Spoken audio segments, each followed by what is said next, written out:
नमस्कार दोस्तों, जंगल क्लासेस में आपका एक बार फिर से स्वागत है। और आज जो नेक्स्ट डिज़ीज़ हम डिस्कस करेंगे वो है फूड एंड माउथ डिजीज़, जिसको हिंदी में मुंह पका या खुर पका बीमारी के नाम से जाना जाता है। तो आइए जानते हैं। फूड एंड माउथ डिजीज़, जिसको हम हिंदी में एफएमडी बोलते हैं, शॉर्ट फॉर्म में एफएमडी बोलते हैं। ये क्या है? एक सीवियर और हाईली कंटेजियस डिजीज़ है। मींस ये डिज़ीज़ जो है, इस डिज़ीज़ का एक्चुअली जो डेथ रेट है इसमें वो कम है, वो डेथ रेट बहुत ज़्यादा नहीं है, लेकिन जो इन्फेक्शन का रेट है वो बहुत ज़्यादा है। मतलब ये बीमारी जो है हाईली कंटेजियस, बहुत तेज़ी से फैलती है। क्या है? वायरल डिजीज़ है। आप जानते हैं वायरल जो इन्फेक्शन होता है बहुत तेज़ी से होता है। ये एक वायरल डिजीज़ है। और ये किन में पाई जाती है? ज़्यादातर कैटल्स में पाई जाती है, स्वाइन्स में पाई जाती है। एक्चुअली जो इसको ज़्यादा अगर हम क्लियरली बोले तो ये क्लोवन हूफ्ड एनिमल में पाई जाती है। अब आप पूछेंगे क्लोवन हूफ्ड एनिमल क्या होते हैं? तो वो एनिमल जो होते हैं जिनका जो हूफ हो वो क्या हो? इवन नंबर में हो। इवन नंबर में जैसे 2, जैसे आप अगर गाय को देखेंगे, बकरी को देखेंगे, तो उनमें जो उनका हूफ होता है वो कुछ ऐसा होता है, कुछ ऐसा। तो जिनमें 2 हूफ हों, ठीक है, ऐसे एनिमल्स में जो है ये डिज़ीज़ जो है ज़्यादातर देखी जाती है। ओके। इन्फेक्शन क्या होता है? जो इन्फेक्शन की वजह से क्या होता है, वेसिकुलर लीजन्स हो जाते हैं in and around mouth and feet. तो जो पैर, मुंह के पास और जो पैर होता है खुर के पास, यहाँ पर क्या हो जाता है? Vesicular lesions. वेसिकुलर लीजन्स का मतलब क्या होता है कि आप समझिए कि छाले पड़ जाते हैं, और छालों के अंदर क्या भरी होती है? पस भरी होती है, ठीक है। तो ये छाले पड़ जाते हैं, उनके मुंह में पड़ जाते हैं और पैर में पड़ जाते हैं। एक्चुअली इसी वजह से इस डिज़ीज़ का नाम पड़ा है फूड एंड माउथ डिजीज़, इसी वजह से पड़ा। और अगर आप हिंदी में देखें तो मुंह पका एंड खुर पका, मतलब जो मुंह होता है और जो पैर होता है, जो खुर होता है, उनमें जो है क्या हो जाते हैं? लीजन्स हो जाते हैं, छाले हो जाते हैं। ओके। इटियोलॉजी अगर देखें तो इसका जो कॉजल ऑर्गेनिज्म है वो क्या है? एफ्थोवायरस है। ये डिज़ीज़ जो होती है वो एफ्थोवायरस के कारण होती है। और एक्चुअली ये जो डिज़ीज़, ये जो वायरस है, इसके 7 सेरोटाइप होते हैं, मतलब 7 आप कह सकते हैं, 7 तरह के स्ट्रेन्स होते हैं, ठीक है, जिनकी वजह से ये बीमारी होती है। और वो कौन कौन सी हैं? पहला है ए, दूसरा है ओ, तीसरा है सी, चौथा है एशिया 1 और 5वां है सैट। और सैट में क्या है? सैट में 3 है, सैट 1, सैट 2 और सैट 3। तो ये डिज़ीज़ जो है वो इन 7 सेरोटाइप्स की वजह से होती है। इनमें से जो ए ओ सी, मतलब आप ए ओ सी और एशिया 1, ये जो 4 जो है स्ट्रेन्स हैं, ये जो है ये इंडिया में पाए जाते हैं। मतलब ये जो स्ट्रेन्स हैं ये यहाँ पर इंडिया में इन्फेक्शन इनकी वजह से देखा गया है। ओके। अब ये जो सैट है, सैट 1, 2, 3, मतलब सैट 1, सैट 2, सैट 3, ये जो स्ट्रेन है ये बेसिकली कहाँ पर ज़्यादा इनका इन्फेक्शन देखा गया है? सदर्न जो अफ्रीकन कंट्रीज़ है वहाँ पर जो है सैट का इन्फेक्शन ज़्यादा देखा गया है। ओके। अब आप ये भी जानना बहुत ज़रूरी है कि अगर कोई एनिमल मान लीजिए ए से इन्फेक्ट होता है, ए सेरोटाइप से, तो इसका मतलब ये नहीं कि वो सारे सेरोटाइप से अब क्योर हो गया, उसके अंदर इम्यूनिटी बन गई है, वो इम्यून हो गया है, और उसको अगर मान लीजिए ओ से इन्फेक्शन दोबारा होता है तो उसको कोई दिक्कत नहीं होगी। ऐसा नहीं है, ऐसा बिल्कुल नहीं है। मतलब अगर आप ए से इन्फेक्ट होते हैं तो आपके अंदर ए का ही एंटीबॉडी बनेगा। अगर आप क्योर कर जाते हैं, आपके पास चांसेस रहेंगे कि आप इसके दूसरे सेरोटाइप से इन्फेक्ट हो सकते हैं, ठीक है। ओके। जो इंटरवल होता है, मतलब बीमारी के एक्सपोजर से और इन्फेक्शन तक का, मतलब सिम्टम्स आपको नज़र आए कि जैसे आपको इन्फेक्शन हुआ और आपको सिम्टम्स नज़र आए, वो क्या होता है? 24 घंटे से लेके 10 दिन तक होता है। 24 घंटे से 10 दिन के अंदर आपको मतलब इन्फेक्शन होगा और सिम्टम देखने में 24 घंटे से 10 दिन लग जाते हैं। और एवरेज क्या होता है? 3 से 6 दिन। 3 से 6 दिन के अंदर एवरेज जो है आपको जो है सिम्टम्स दिखने लगते हैं, ठीक। अब आप पूछेंगे कि ट्रांसमिशन कैसे होता है, फैलती कैसे बीमारी है? तो बीमारी कैसे फैलती है? एयरबॉर्न, मतलब जो वायरस है वो हवा में हवा में उड़ रहा हो, डायरेक्ट कांटेक्ट, किसी इन्फेक्टेड एनिमल्स के डायरेक्ट कांटेक्ट में दूसरा एनिमल आ जाए, या फिर उसका जो फूड स्टफ़ हो, या ठीक है उसमें उसका सलाइवा गिरा हो, या फिर उससे जुड़ी जो भी जो भी एनिमल से जुड़ा सामान हो, उसका पानी पीने का बाल्टी हो सकती है जिसमें वो खाना खाता हो, वो जो कंटामिनेटेड चीज़ें हैं उसमें उसका सलाइवा लगा हो, कुछ भी लगा हो, तो उससे जो है ये इन्फेक्शन जो है फैलता है। ओके। और ये क्या, और एक चीज़ जो बहुत ज़रूरी पॉइंट है वो इसका ये है कि पहला एनिमल वायरस है जो कि रिकॉग्नाइज़ किया गया है। फूट एंड माउथ डिजीज़ पहला एनिमल वायरस है जो कि एनिमल्स में रिकॉग्नाइज़ किया गया है, पहला फर्स्ट एनिमल वायरस देखा गया है। ओके, ठीक है।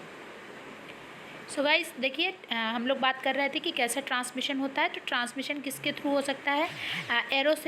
एरोसोल मतलब हवा में, डायरेक्ट कांटेक्ट किसी एनिमल से हो जाए, फोमाइट के थ्रू हो जाए, या फिर ओरल, या फिर उसकी लार गिर रही हो, या फिर उसने स्नीज़ किया हो, बैक्टीरिया वायरस जो है वो दूसरे एनिमल के कांटेक्ट में आ जाए। तो ये जो है इसका मोड ऑफ ट्रांसमिशन है। इन 4 तरीके से जो है ये वायरस जो है ट्रांसफ़र हो सकता है। अब आप यहाँ देखिए, तो ये जो एनिमल का खुर है, जैसे मैंने आपको बताया कि ये जो होते हैं, ये खुर है, आप इधर देखिए। तो ये मैंने बताया ना आपको कि ये क्लोव्ड जो है होते हैं, तो इसमें इवन नंबर होते हैं, 2 होता है। अब आप यहाँ पर देख सकते हैं कि यहाँ इन्फेक्शन हुआ है, और इन्फेक्शन कभी कभी इनके खुर के बीच में हो जाता है, यहाँ ऊपर के एरिया में काफ़ी दूर तक इन्फेक्शन देखने को मिलता है। सो यहाँ पर क्या हो जाता है, कभी कभी इतनी ज़्यादा इन्फेक्शन हो जाती है कि सड़न पैदा हो जाती है और कीड़े भी पड़ जाते हैं एनिमल्स के। ओके गाइस, मुंह में अगर आप देखें तो ये जो टंग है, देखिए टंग पे ये देखिए छोटे छोटे छाले हो गए हैं, और फिर ये कभी कभी इसमें ये बहुत ज़्यादा फूल जाते हैं और वेसिकुलर लीजन्स के फॉर्म में हो जाते हैं, और इसमें पस भर जाती है एनिमल के। ठीक है, तो ये आप मुंह में देख सकते हैं कि वाइट कलर के आप पैचेस देख रहे होंगे, ये छाले हो जाते हैं एनिमल्स को। अब बात करते हैं सिम्टम्स की। तो सिम्टम्स में क्या होता है, फीवर 104 डिग्री तक एनिमल को, डिग्री फ़ारेनहाइट तक फीवर देखा गया है, फीवर हो जाता है। उसके बाद क्या होता है, blisters in mouth on feet, जैसे मैंने आपको बताया कि मुंह में और खुरों में, और साथ ही साथ अडर और टीट्स पर भी, जैसे थनों पर भी जो है वहाँ पर भी आपको देखने को मिलेगा, आपको लीजन्स देखने को मिलेंगे, छाले देखने को मिलेंगे। यही एक डिफरेंस है, जैसे मैंने आपको पिछला जो डिजीज़ कवर की थी काऊ पॉक्स और फूट एंड माउथ डिजीज़ में, ये काऊ पॉक्स में केवल अडर और टीट्स रीजन पर ही आपको देखने को मिलेगा लीजन्स, लेकिन जो फूट एंड माउथ डिजीज़ है इसमें क्या होता है कि इसमें जो लीजन्स हैं वो फूट, माउथ, अडर रीजन्स पे भी देखने को मिलेगा। अब आप जानते हैं लॉस ऑफ एपेटाइट मतलब भूख मर जाती है जानवर की। क्यों भूख मर जाती है? क्योंकि उसको खाने में प्रॉब्लम होती है, मेस्टिकेशन में प्रॉब्लम होती है बहुत ज़्यादा, इस वजह से क्या होता है, drop in milk production, milk का प्रोडक्शन काफ़ी कम हो जाता है, एनिमल सुस्त हो जाता है, पैर में तकलीफ़ होती है, इसी वजह से लेमनेस भी हो जाती है, चलने में प्रॉब्लम होती है एनिमल को, एनिमल सुस्त, बहुत ज़्यादा उसके अंदर सुस्ती आ जाती है, खाने में दिक्कत होती है, इसे वीकनेस आ जाती है। तो जो सेकेंडरी सिम्टम्स, जो सेकेंडरी डिजीज़ देखने को मिलती हैं फूट एंड माउथ डिजीज़, वो क्या हो जाता है, मैस्टाइटिस होने के चांसेस रहते हैं, क्योंकि मिल्क जो है वो टीट्स में भी जो है वो हो जाता है, लीजन्स निकल आते हैं, इसलिए दूध पूरा जो है मिल्क मैन निकाल नहीं पाता, तो मैस्टाइटिस के चांसेस रहते हैं। एनिमल में एनीमिया देखने को मिला है कि एनीमिक हो जाता है, एनिमल जो है वो एनीमिक हो जाता है। तो ये सब जो है सेकेंडरी डिजीज़ भी देखी गई हैं फूट एंड माउथ डिजीज़ के कारण। ओके गाइस, ये एक पॉइंट जो मैंने लिखा है, आप सोच रहे होंगे कि ये क्या है, तो tigroid heart is one of the main symptom जो देखा गया है क्लिनिकली एनिमल्स में। अब आप पूछेंगे टिग्रॉइड हार्ट क्या है, तो आइए इसको समझते हैं। तो गाइस, आप ये देख रहे हैं, ये फिगर, ये एनिमल का हार्ट है, और आप यहाँ पर ये वाइट कलर के पैचेस, एक मिनट मैं कलर बदल लूँ, हाँ, आप ये वाइट कलर के पैचेस देख रहे होंगे यहाँ पर, एनिमल के ये वाइट पैचेस आप देख रहे होंगे, ये लाइन, ये स्ट्रिप्स जैसी आप देख रहे होंगे यहाँ पर। सो होता क्या है कि जो यंग काफ्स होते हैं, जो यंग एनिमल्स होते हैं, यंग एज के काफ्स जो होते हैं, उनमें जब ये फूट एंड माउथ डिजीज़ का इन्फेक्शन होता है, तो उनके जो मायोकार्डियम होता है, मतलब जो हार्ट की मसल होती है, वहाँ पर जो है क्या हो जाता है, नेक्रोसिस हो जाती है, और नेक्रोसिस के कारण जो है उनमें जब आप उनका हार्ट देखेंगे तो उनमें उनके हार्ट में जो है वो क्या हो जाती है, यहाँ पर स्ट्रिप्स जैसे देखने को मिलती हैं। ये देखिए आप, ये जहाँ पर एरो लगा है आप देख सकते हैं, यहाँ पर स्ट्रिप देखने, तो ये स्ट्रिप ऐसे नज़र आती हैं जैसे टाइगर का क्लाव, उसके पंजे के निशान हो, तो इसी वजह से इसको ये टर्म दिया गया है। सो गाइस इसी वजह से यहाँ पर हमने यूज़ किया है टेग्रॉइड हार्ट, ठीक है। इसी तो टेग्रॉइड हार्ट इसी क्यों कहते हैं कि ये एक सिम्टम है जो एनिमल के हार्ट में देखा गया है कि जो टाइगर के पंजे के निशान होते हैं उस तरह की स्ट्रिप्स हार्ट पे देखने को मिलती है, तो इस वजह से इसको ऐसा बोलते हैं। ओके, अब बात करते हैं ट्रीटमेंट और प्रिवेंशन की, जो कि बहुत ज़रूरी पॉइंट्स हैं। तो ट्रीटमेंट के लिए हम क्या कर सकते हैं? पहला, ड्रेसिंग बाय पोटेशियम परमैंगनेट, मतलब जहाँ पर भी घाव बने हैं, जहाँ पर भी लीजन्स है, वहाँ पर हम लाल दवा जिसको बोलते हैं पोटेशियम परमैंगनेट, इससे ड्रेसिंग करें, प्रॉपर उसको धुले जो है। और क्या कर सकते हैं हम लोग? एंटीबैक्टीरियल और एंटीवायरल जो क्रीम्स आती हैं, एंटीवायरल बैक्टीरियल क्रीम्स, उसको लगा सकते हैं उनमें, जिससे कि जल्दी से जो घाव है वो भर जाए और एनिमल को राहत मिले। वीकनेस आ जाती है, वो खा नहीं पाते एनिमल, इसी वजह से हम क्या कर सकते हैं? विटामिन बी कॉम्प्लेक्स का इंजेक्शन दे सकते हैं एनिमल को, ठीक है। टेरामाइसिन का इंजेक्शन दे सकते हैं और जिससे इन्फेक्शन रुके, और बीटाडिन सोल्यूशन से प्रॉपर उसकी ड्रेसिंग कर सकते हैं, ठीक है। अब बात करते हैं प्रिवेंशन की, ये बीमारी और दूसरे जानवरों तक ना पहुँचे, इसलिए हम क्या कर सकते हैं? प्रिवेंशन में गाइस हम प्रिवेंशन में क्या कर सकते हैं?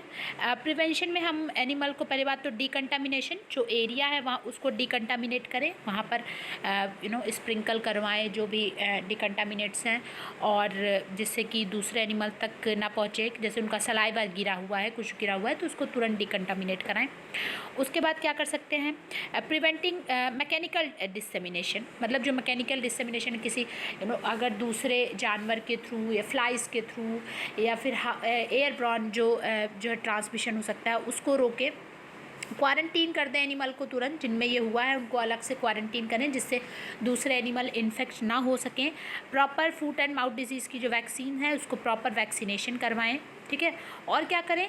जो रिस्ट्रिक्ट एक्सपोर्टेशन, ये ज़रूरी है, जो हम लोग, ये बहुत ज़रूरी पॉइंट है कि अगर उस एरिया में फूट एंड माउथ डिजीज़ फैला हुआ है तो उस एनिमल के थ्रू बना जितने भी प्रोडक्ट हैं, वेदर उसके मिल्क हो, वेदर चीज़ हो, बटर हो, उससे जुड़ी जो भी चीज़ हो, उसका एक्सपोर्टेशन हम वहीं रोक दें, जिससे ये बीमारी और जानवरों तक ना पहुँचे और दूर तक ना पहुँचे, लोगों तक ना पहुँचे, ठीक है, इन्फेक्शन ना आगे हो।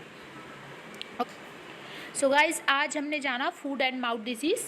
अगर आपको ये वीडियो पसंद आया हो तो आप हमारे चैनल जंगल क्लासेस, इसको लाइक करें, वीडियो को, चैनल को सब्सक्राइब करें और शेयर करें अपने दोस्तों के बीच में। सो नेक्स्ट वीडियो में हम लोग अगली डिजीज़ डिस्कस करेंगे जो है, और तब तक के लिए आप अपना ध्यान रखें और पढ़ते रहें, और थैंक यू ऑल।